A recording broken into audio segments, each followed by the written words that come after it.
Hello, everyone. I'm John McNair. I'm an elder law and estate planning attorney with McNair Dallas Law.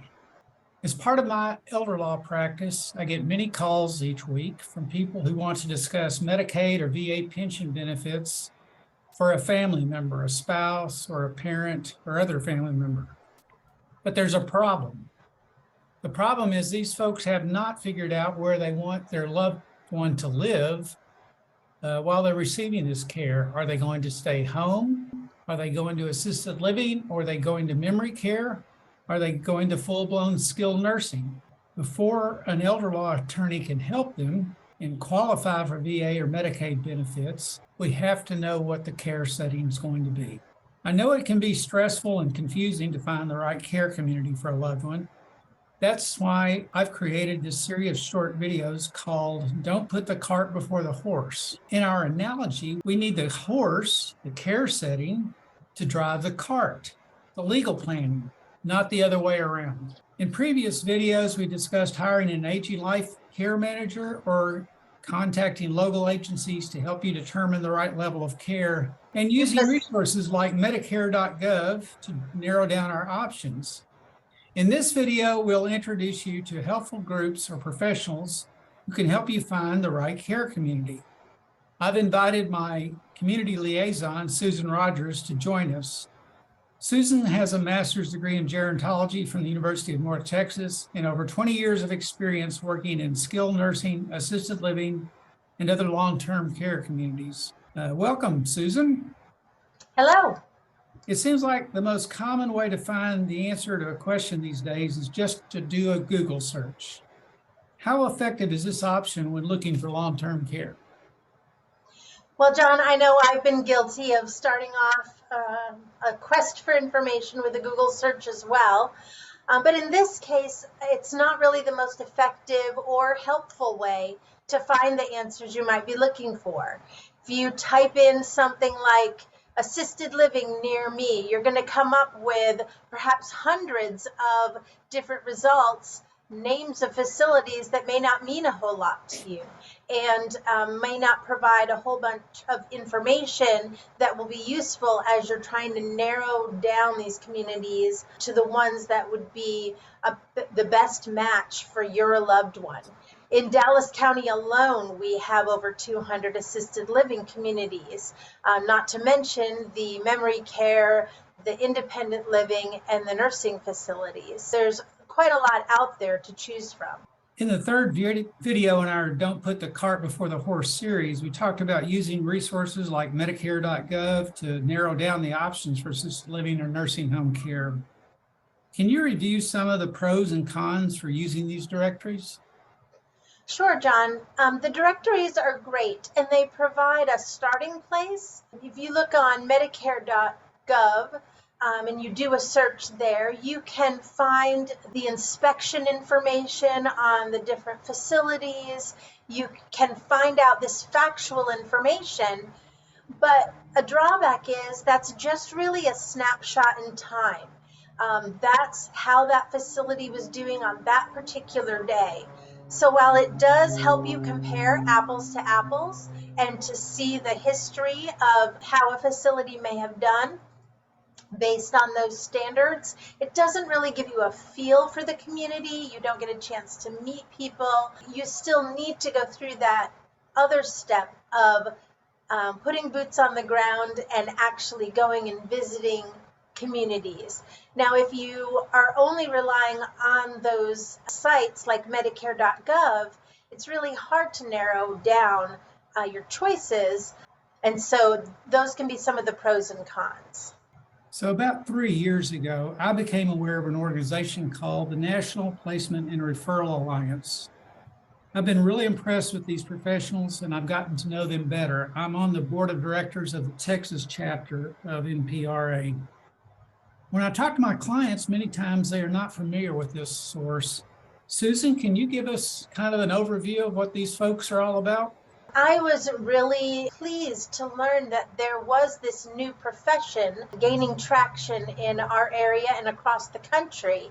These placement and referral agents are sort of like a real estate agent, except for senior housing. They know the ins and outs of the market. They know the different communities. They know who's working there. They know the history and the feel for things. They know how, if you're working with a budget, they know how different communities may fit in with that budget. They're really experts in your local area, and they can help you narrow down those choices and be very more effective with your time. So what's the best way to find a placement or referral agent now that you've talked me into it? Well, luckily for us, this National Placement and Referral Alliance has put together a useful website, npralliance.org.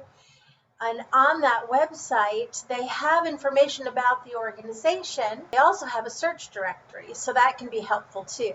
So how do they go about their business? Do they have a set of best practices? Yes, they do. They actually have, I want to say 12 best practices, and I've kind of highlighted some of them here that may be most meaningful for people. But I think one of the biggest advantages to working with a placement and referral agent is that they will actually go and tour these communities with you as the client. They may help you narrow it down, let's say, to 3 or maybe 5 communities. But even that smaller number, if you go and you tour one place after another, it's hard to remember where was the place that had the pool, where was the place that had this type of apartment. A lot of times it's hard to keep all that straight, or even sometimes to know what are the right questions to ask. So to have a professional there who will go with you and tour the communities, help make sure that you are asking the right questions and that you understand the information that's provided. So that's one of their best practices, is touring with their clients. Another is to disclose how they're compensated, and that's important to know too. So typically, these placement and referral agents will have relationships with most of the communities in an area. They will have a contract with them that basically says, if I tour with someone and I'm representing that person, then after they move into your community, then I will get a certain amount of fee for that.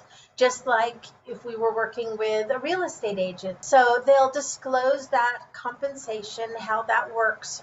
And another one of their best practices is to make sure that they're not just giving their clients a big list of communities to choose from, but that they're really doing an assessment and getting to know the needs and interests, the budget of the client, so that as they're narrowing down these choices, they really have put some thought into that and they're making the best recommendations possible.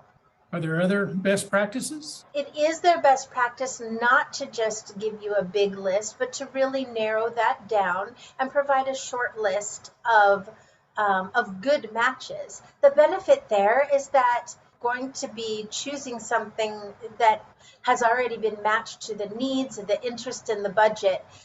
So it's almost, mistake-free. What it comes down to is, as you're doing that tour, what feels right, what feels like home. They also will share the regulatory inspection results. So just like we talked about in the previous video, how you can go through on your own on Medicare.gov or on the Texas state website and look at those inspection results, they can summarize that information for you too. And so that can kind of save you a step there. Another benefit is that a lot of times they know the staff, and so they will make it a practice to introduce you to the staff and make sure that you have a point of contact at each of the communities that you're going to. It's been my observation that the folks in these communities move around a lot between communities. Yes, I think that's almost a full-time job in and of itself, to try to keep track of who's in which position and how long have they been there and who are the right people to talk to. That kind of an anchor at the community can really be helpful.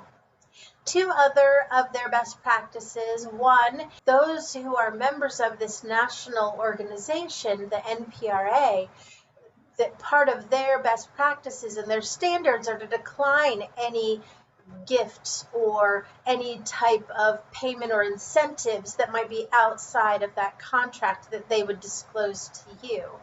And the last one is to make sure that the client is represented only by one agent. And so that's another one of their important best practices.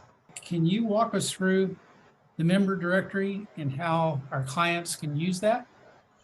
Absolutely. So on that website, the npralliance.org, right up at the top, they have a tab called Find a Member. And so you would click on that, and then you'll notice that there are 3 types of searches. And we're going to start with search for an agent, where you get an agency search. You click on it and you get to this business directory search. And now here's where we're able to really narrow down our results. So we're going to select individual agent under the business category. And then we want to select whatever search radius works for us. So if you're in a larger city, like we are here in Dallas, we might want to make our search radius rather small. If you're in more of a rural or suburban area, you may need to make your search area larger in order to find a number of agents in your area. For Dallas, with our zip code of 75254, we, within 50 miles, have 10 agents who are part of the National Placement and Referral Alliance. Here's how the results are going to come up. Now, I went ahead, since we had 10 results at 50 miles, I narrowed our search down to a 20-mile radius from our zip code. And with that, I came up with 4 results. So if I was looking for an agent to represent me, I now only have 4 names to go through, 4 agencies. And from here, I have the phone number, I can link to the website, I can send an email, and from here I can continue my research and find out more information about each agency, talk with them, and see, what feels like the best fit for me and for my situation. The second way to do a search is search for a member. So instead of coming up with a directory of businesses, this will tell us a little bit more about the individual agents, and that might help us narrow down our search as well. That third option there, it says search for business. It's the same results as search for an agent. So I find the first 2 searches to be the most helpful.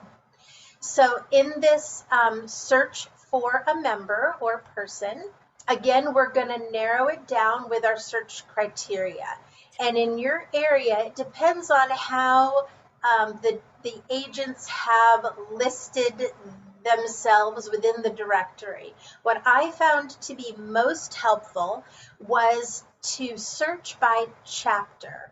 And so different states across the country may have a statewide chapter, or they may have a chapter localized around a major city. Our chapter is the Texas chapter. So I look there, and then I would narrow down however many miles of our zip code I would want to search. There's also an option here to search by metro area, so you could try that as well.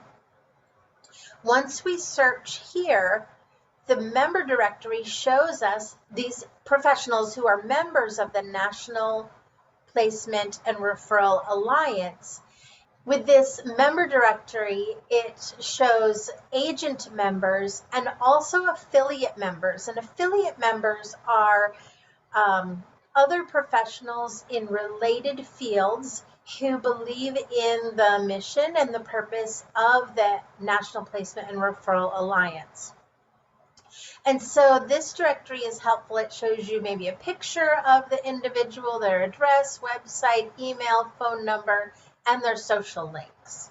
So I've clicked on you, John, for your member directory listing. And here you can see your picture. It shows your social media channels, information about where your office is located, and just other ways that people can get in touch with you. So this type of a result would come up for anyone that you select through that member directory. Well, thanks, Susan. This has been a lot of very useful information. I hope it will help our clients. Today, we discussed working with placement and referral agents to find the right care setting. Remember, the elder law attorney cannot do his or her job until we know where your loved one will receive care. Once that's determined, we can start to work devising a plan to obtain benefits to pay for that care.